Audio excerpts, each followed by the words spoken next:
самый лучший сынмын ғой мен ше. Не только өзімнің анамның бүткіл әулеттің балаларының ішіндегі ең үлгілі бала менмін. Мамасын сыйлайтын. Ну что понимали, мен кәдімгідей айына 2 рет мамаммен жеке свиданиеға баратын. Мама жүріңіздер ресторанға алып бара, отырып уақыт бөліп деген сияқты ше. Это было просто онда типа самый идеальный отношение.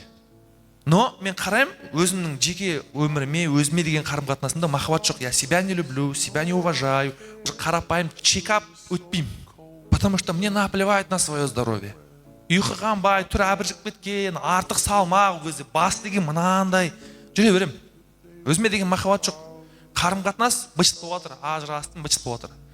Именно түсінемін да, что что-то есть. С мамой что-то есть, я что-то там пропустил деп ше. Бір пробел бар деп. И вспоминаю. Мамамды басқа жігітпен көріп қойып, қатты қызғанып, короче. Соған іштей әйелдерге